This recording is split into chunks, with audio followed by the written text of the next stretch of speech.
మూల సామెతలు రాసుకోవచ్చు.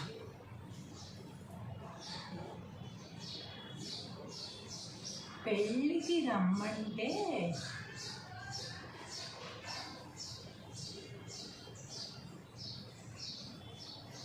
ఎందుకు వీలు చూసుకుని వచ్చాడట. పెళ్ళికి రమ్మంటే ఎందుకు వీలు చూసుకుని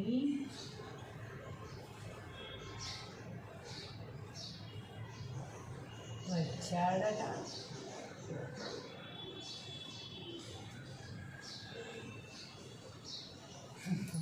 ఎన్నో విధాలుగా ఈ సామెతను మనం ఉపయోగించుకోవచ్చు అన్నమాట. ఏంటి, పెళ్ళికి రమ్మంటే ఎందుకు వీలు చూసుకుని వచ్చాడట అంటే దేనికి ఉపయోగిస్తాం మనం? ఎవరినన్నా ఒకరిని పిలిచామనుకోండి, వాళ్ళు అందవే అందవే అందవే అంటూనే ఉంటారు, కానీ ఎంతసేపు చూసినా రాదు. వాళ్ళు రావడానికి ఎంత టైం పడుతుందో మనకు ఆల్రెడీ తెలిసినా సరే వాళ్ళు చెప్పింది మనం వింటూనే ఉంటాం. వాళ్ళు రావట్లేదు అని చెప్పరు, స్టార్ట్ అవ్వలేదు అని చెప్పరు, స్టార్ట్ అయిపోయామా ఇప్పుడే వచ్చేస్తున్నా అంటూ ఉంటారు, కానీ ఎంతసేపు చూసినా కూడా రారనమాట. అలాంటప్పుడు ఈ సామెత ఉపయోగించుకోవచ్చు. పెళ్ళికి రమ్మంటే ఇందుకు వీలు చూసుకుని వచ్చాడట, ఇందుకు తినే టైంకి వచ్చాడనమాట. అలాంటి వాళ్ళకి ఇలాంటి సామెత ఉపయోగించుకోవచ్చు. ఊళ్ళో పెళ్ళికి కుక్కల హడావిడి. ఊళ్ళో పెళ్ళికి కుక్కల హడావిడి.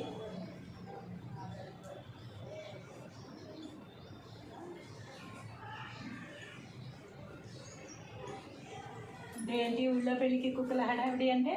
ఊళ్ళో పెళ్ళికి కుక్కలు మాత్రమే హడావిడి చేస్తున్నాయి అనేది కాదు. ఎవరిదో ఏదో ఫంక్షన్ జరుగుతుంది, లేకపోతే ఎవరిదో పనికి మనం టెన్షన్ పడిపోతూ ఉంటాం. అమ్మో ఇది అందించలేదు, ఇది చేయలేదు, వాడు రమ్మన్నాడు మనం వెళ్ళలేదు, లేకపోతే ఆమె హెల్ప్ అడిగింది మనం చేయలేదు అని చెప్పి ఎవరి దానికో మనం ఎక్కువ టెన్షన్ పడిపోతూ ఉంటాం చూసారా. అలాంటప్పుడు ఊళ్ళో పెళ్ళి కుక్కల హడావిడి, నీకేంటి ప్రాబ్లం వాళ్ళదైతే అని మాట్లాడుతూ ఉంటారనమాట కొంతమంది. అంటే వాళ్ళకి ఏమి చెప్పలేక, మనం చేసే టైం లేక మనం టెన్షన్ పడిపోతూ ఉంటాం. ఒకరికి అలా పని చేసి పెట్టలేదు, మనల్ని అడిగారు అని చెప్పి. అలాంటప్పుడు వెంటనే కన్ఫామ్గా చెయ్యాలి అన్నప్పుడు మనం పడే టెన్షన్ మన పని మీద కాకుండా వేరే వాళ్ళ పని మీద దృష్టి పెట్టి మనం చేయాలి అని తపన పడి దానికోసం ఇలాంటివి ఉపయోగించవచ్చు. ఇంటికన్నా గుడి పదిలం.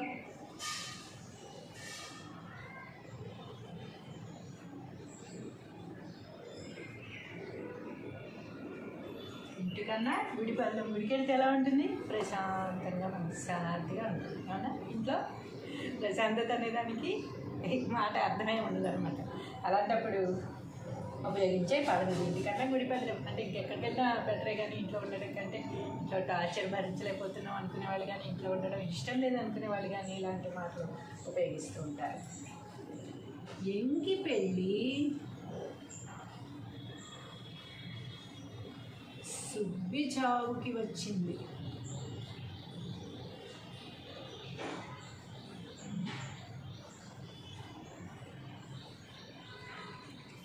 ఎంకి పెళ్ళి సుబ్బి చావుకి వచ్చింది. ఇంకా అలా సినిమా చూసే ఉంటారు కదా, కిక్ సినిమా ఎలా ఉంటుంది? పరిగెత్తండ్రా అనేసి పెళ్ళి చేసుకునేది ఒకరైతే ప్రాబ్లమ్స్ అన్నీ ఫేస్ చేసేది చుట్టుపక్కల వాళ్ళు అనమాట. అలాంటప్పుడు ఇంటి పెళ్ళి సుబ్బి చావుకి వచ్చింది అనేది ఉపయోగిస్తూ ఉంటాం. అంటే ఓన్లీ పెళ్ళి అనే కదా, ఎవరిదో ప్రాబ్లం మనం ఏదో సాల్వ్ చేసేద్దామనో, లేకపోతే మనం ఏదో దాంట్లో ఇరుక్కున్నాం అనుకోండి, మనం బుక్ అయిపోతాం ముందు. అలాంటప్పుడు ఇలాంటి సామెతలు ఉపయోగిస్తూ ఉంటాం. ఇంటి గుట్టు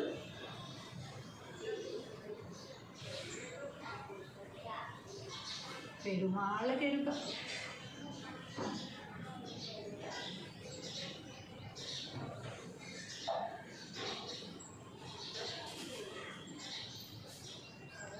ఇంటి గుట్టు పెరుమాళ్ళకెరుక. మనందరం బయటికి చాలా మంచిగా కనిపిస్తూ ఉంటాము. అందరూ మనల్ని పొగుడుతూ ఉంటారు, అందరూ మనం మంచి వాళ్ళం అంటూ ఉంటారు. అందరు బయట చాలా మంచి పేరు ఉంటుంది మనకి. కానీ మనం ఇంట్లో ఏం చేస్తున్నాము, ఇంట్లో ఎలా బిహేవ్ చేస్తున్నాము, ఇంట్లో మన పరిస్థితి ఏంటి, ఇంట్లో మనకి ఎంతవరకు మర్యాద ఉంది, మనం ఎదుటి వాళ్ళకి ఎంతవరకు మర్యాద ఇస్తున్నాం అనేది ఇంట్లో ఉన్న వాళ్ళకి మాత్రమే, అది భరించే వాళ్ళకి మాత్రమే తెలుస్తుంది అన్నమాట. పెరుమాళిక తర్వాత భగవంతుడికి తెలుస్తుంది. కానీ ఇంకా బయట చూసేవాళ్ళు ఎవ్వరూ కూడా కనబడరు. ఏంటి ఆమె అలా అందా, ఆయన అలా అన్నాడా అని షాక్ అయిపోతూ ఉంటారు అన్నమాట. అంత నీట్గా బయట బిహేవ్ చేయగలరు. ఇంట్లో పెట్టే టార్చర్లు కానీ, ఇంట్లో మాట్లాడే మాటలు కానీ ఎవ్వరికీ అర్థం కావు. పెరుమాళకి భగవంతుడికి మాత్రమే తెలుస్తుంది, భరించే వాళ్ళకి మాత్రమే తెలుస్తుంది అన్నమాట. అలాంటప్పుడు ఏమీ అనలేనప్పుడు ఇంటి గుట్ట పెరుమాళకి అని అనుకుంటుంటాం. కడుపు చించుకుంటే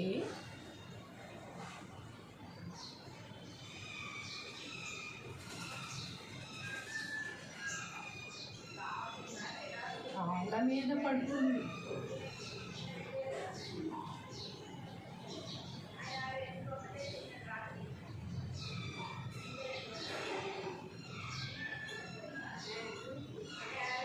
ఎప్పుడు ఉపయోగిస్తాం సామెత, దేనికోసం ఉపయోగిస్తాం?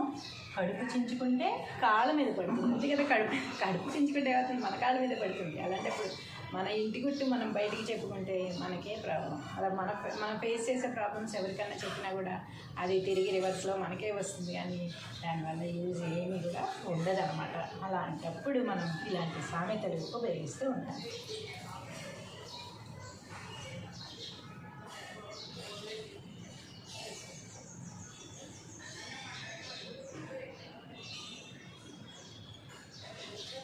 పెళ్ళి ఆపేయాలని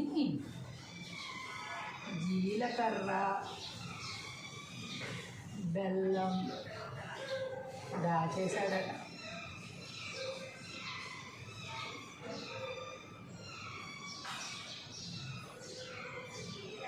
పెళ్ళి ఆపాలంటే ఏం దాచాలి? మంగళసూత్రం దాచేసినా ఇంకోటి తీసుకురావడం టైం పడుతుందేమో. ఎవరో నాలాంటి మహానుభావుడు, నాలాంటి తెలివిగలవాడు జీలకర్ర బెల్లం దాచేశాడట పెళ్ళి ఆపేయాలని. అంటే తిక్కల వేషాలు వేస్తూ ఉంటారు చూసారా, కొన్ని అసందర్భంగా కొన్ని పనులు చేస్తూ ఉంటారు. ఏ పనికి ఏది చేస్తే అది సక్సెస్ అవుతుంది, ఏది చేస్తే సాటిస్ఫై అవుతుంది తెలియకుండా కొన్ని పనులు చేసేస్తూ ఉంటాం కదా అందరం. అలాంటప్పుడు ఇలాంటి సామెతలు ఉపయోగిస్తూ ఉంటారు అన్నమాట. అంటే పెళ్ళి ఆపేయాలంటే ఏదైనా పెద్దది అవంతరం వస్తేనే పెళ్ళి ఆపుతుంది. కానీ జీలకర్ర బెల్లం దాచేస్తే ఏమవుతుంది, మళ్ళీ దంచుకుంటాం అంటే తన ఉద్దేశం ఏంటి, ముహూర్తం దాటిపోతుంది కదా అని ఒకవేళ అలాంటి తెలివిగల వాళ్ళు ఉంటారనమాట. అలాంటి తెలివిగల వాళ్ళు చేసిన పనప్పుడు ఇలాంటి సంగతులు ఉపయోగపడుతూ ఉంటాయి. పెళ్ళి ఆపేయాలని జీలకర్ర బెల్లం దాచేసారట. నేను చెప్తాను ఇంకా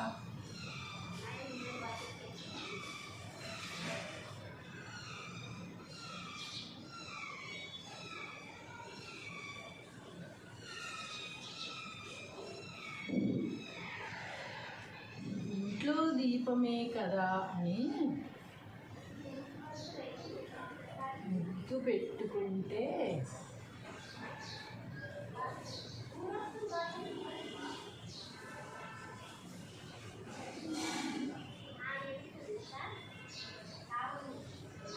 మూకంతా కాలిందట.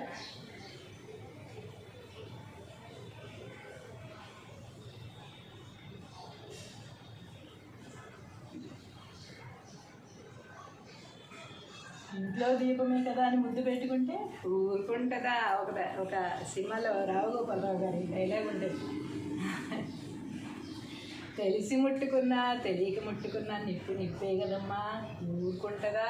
కాలుతుంది మరి అంటారన్నమాట. అలాగే ఇంట్లో దీపమే కదా, మన దీపమే కదా అని మనం ముద్దు పెట్టుకుంటే ఊరుకుంటుందా? కాలుతుంది మరి, ముద్దంతా కాలింది. ఈ సామెతలు ఎందుకు ఉపయోగిస్తారు?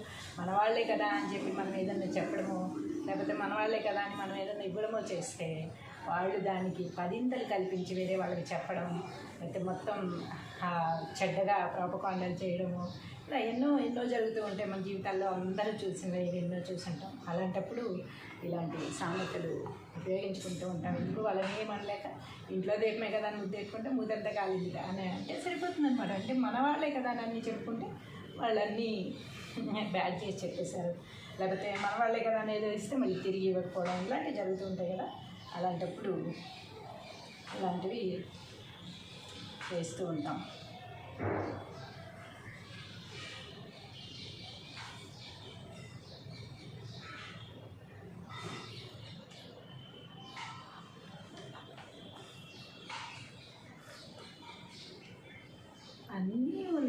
నాకు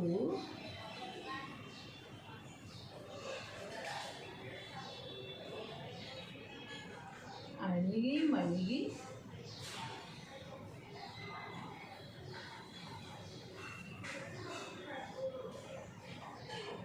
ఉంటుంది. తెలిసింది కదా, పాత సామెత కదా, అందరికీ తెలుసు కదా. ఇది ఎప్పుడు ఉపయోగిస్తాము, ఎందుకు ఉపయోగిస్తాము, ఏమిటి అనేది. ఏమీ లేని ఆకు ఎగిరెగిరి పడుతుంది. అందరికీ తెలిసిన సామెత, అందరూ ఉపయోగించే సామెత ఇది. కాబట్టి దీని గురించి నేనేం చెప్పక్కర్లేదు కదా.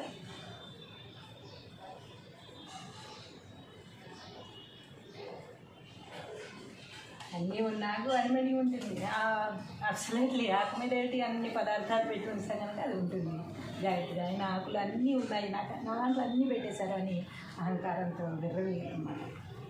కానీ ఏం లేదు మాత్రం ఏం చేస్తుంది, ఎగిరెగిరి గిల్లు పడుతూ ఉంటుంది. ఫ్యాన్ గాలి కూడా లేచిపోతూ ఉంటుంది అన్నమాట. ఏమీ చేయలేని వాళ్ళే ఎక్కువ డబ్బులు ఇస్తూ ఉంటారు, ఎక్కువగా మాట్లాడుతూ ఉంటారు. అది చేసేసాం, ఇది చేసేసాం అని చెప్పుకుంటూ ఉంటారు అన్నమాట. అలాంటప్పుడు మనం ఇలా మాట్లాడతాం. పని మీద వెళ్తుంటే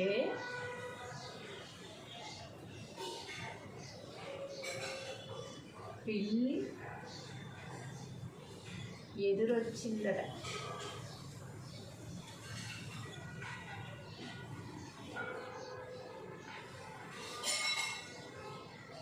ఇది ఒక వంక అనమాట.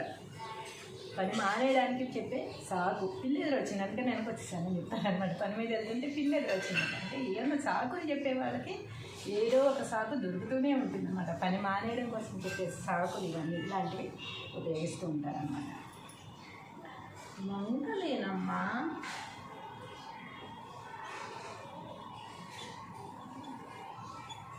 డొంకట్టుకు ఏడ్చిందట.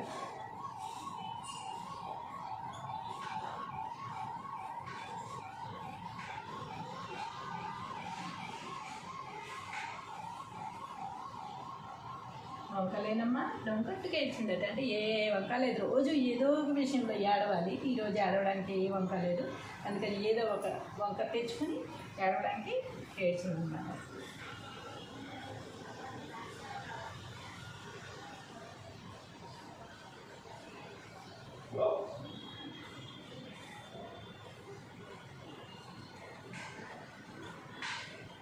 అత్తలేని కోడలు ఉత్తమురాలు. అత్త ఉంటే అది చూసుకుంటే కదా తెలిసేది అసలు విషయం ఏంటని. అలాగే కోడలు లేని అత్త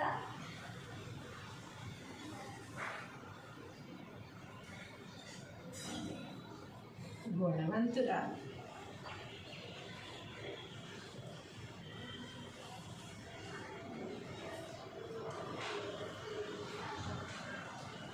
అత్తలేని కోడమురాలు, కోడలేని అత్త గుణవంతురాలు. ఒక పాట కూడా ఉందన్నమాట. అలాగే అత్తలేని కోడలు ఉత్తమురాలు. అత్త లేకుండా నేను అలా చూసేసుకునేదాన్ని, ఇలా చూసేసుకునేదాన్ని, నాకు నేను అది చేసాను చెప్పుకోవడం కాదు, నాకే అత్తగారు ఉంటేనా. అలాగే అమ్మ విషయంలో కూడా నాకు అమ్మ లేని వాళ్ళకి ఆ బాధ తెలుస్తుంది, కానీ ఉన్న వాళ్ళకి ఏముంది, ఉంది కనుక ఎలా అయినా మాట్లాడతారు, ఎలా అయినా చేస్తారన్నమాట. ఏదైనా సరే లేనప్పుడు ఆ విషయం అది ఏంటి అని బాగా తెలుస్తుంది. లేనప్పుడు మనం చెప్పి గొప్ప ఉంది. అత్త లేని కోడలు ఉత్తమురాలు. అలాగే కోడలు లేని అత్త గుణవంతురాలు. కోడలు లేని అత్తలు కూడా ఏం చెప్తారు, కూతురులే ఉన్నారనుకో, కోడలు అలా చూసుకోవాలి, ఇలా చూసుకోవాలి, అది ఇదని మనం ఎదుటి వాళ్ళకి చెప్పేస్తూ ఉంటాం అన్నమాట. అసలు మనకు లేరు కదా, మనకు ఉంటే కదా తెలిసేది మనం ఎలా చూస్తున్నాం ఏమిటి అనేది. లేనప్పుడు ఎన్ని కబుర్లన్నా చెప్పచ్చు. లేనప్పుడు ఏ కబుర్లైనా చెప్తూ ఉంటారు చూసారా, వాళ్ళు చేయకుండా వాళ్ళకి లేదు అనేసి వాళ్ళకి ఉచిత సలహాలు ఇస్తూ ఉంటారే, అలాంటప్పుడు ఇలాంటి సామెత ఉపయోగిస్తూ ఉంటాం. ఇల్లు చూసి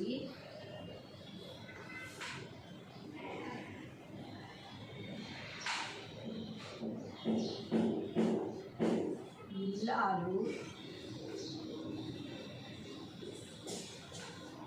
ఎలాంటిదో చెప్పేయచ్చు. చాలామంది మేధావులు ఉంటారన్నమాట. ఒక మెతుకు చెప్పచ్చు అన్నం అంటారు కదా, అలాగే ఇల్లు చూసి ఇలాంటిది ఇల్లాలు ఎలాంటిదో కూడా చెప్పేస్తారట. అంటే ఒక మెతుకు చాలు ముట్టుకోవడానికి అంటానికి ఇంట్లోకి అడుగు పెట్టగానే ఇల్లు ఎంత నీట్గా పెట్టుకున్నారు ఏంటి అనే దాన్ని బట్టి ఆ ఇల్లాలు ఎలాంటిది అనేది, ఎలాంటి స్వభావం కలది, ఎంత నీట్గా ఉండగలదు, నీట్గా పెట్టుకుంటుందా లేదా, బద్ధకస్తురాలా, లేజినెస్ ఫెలోనా అనేది చెప్పేయచ్చు అనమాట. అంటే ఎవరైనా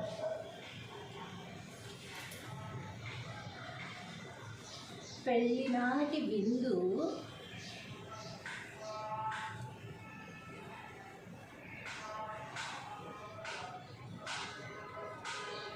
రోజు కావాలంటే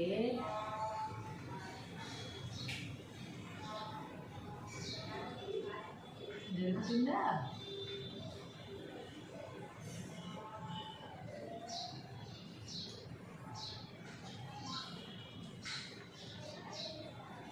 పెళ్ళి నాటి విందు రోజు కావాలంటే దొరుకుతుందా? ఎలా దొరుకుతుంది? దొరకదు కదా. పెళ్ళికి మనం చాలా ఐటమ్స్ చేసుకుంటాము, చాలా గ్రాండ్గా ఫుడ్ ఒక్కరోజే కనుక పెట్టేస్తాం. అదే విందు రోజు కావాలంటే దొరకదు కదా. ఎంత ఖర్చు అవుతుంది, ఎంత శ్రమ, అదంతా దొరకదు. కాబట్టి ఏదైనా సరే ఒకసారి మనకి ఒక మంచి జరిగింది అంటే ఆ సాటిస్ఫాక్షన్ ఆ రోజుతోటే ఉండాలి, కానీ అది రోజు కావాలి అని కోరుకోకూడదు అనమాట. కానీ కోరుకున్నా జరగలేదు అని అన్సాటిస్ఫై అవ్వకూడదు, డిసప్పాయింట్ అవ్వకూడదు. ఎందుకంటే డిసప్పాయింట్ ఎప్పుడైతే అయ్యామో అప్పుడు మనం మానసికంగా కుదిరిపోతాం అనమాట. దానికోసం మనం పెళ్ళినాటి విందు రోజు కావాలంటే దొరుకుతుందా? అలాగే మనకి ఒక రోజు మంచి జరిగింది రోజు జరగాలంటే జరుగుతుందా? అమావాస్య పౌర్ణమి అనేవి ఉంటాయి కదా. అమావాస్య తర్వాత పౌర్ణమి వస్తుంది అని మనం వెయిట్ చేయాలి తప్ప ఇవాళ జరిగింది ఇక్కడ జరగలేదే, రోజు జరగట్లేదు అనేది మనం అలా అనుకుని బాధపడకూడదు. ఇంట్లో పెళ్ళి, బయట పులి.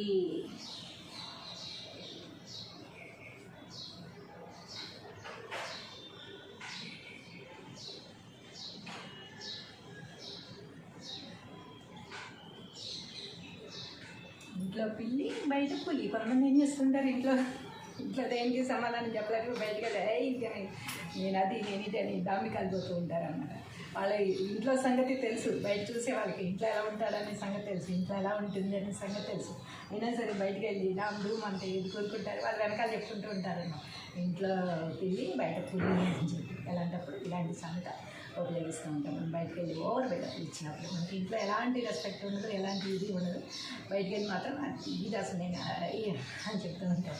అలాంటప్పుడు ఇలాంటి సామెతలు ఉపయోగపడుతూ ఉంటాయి. ఈ రోజుకి ఈ సామెతలతో మనం బోర్డు నిండిపోయింది కనుక ఆపేద్దాము. వెళ్ళేది మరికొన్ని సామెతలతో ముందుకు వచ్చేస్తాను.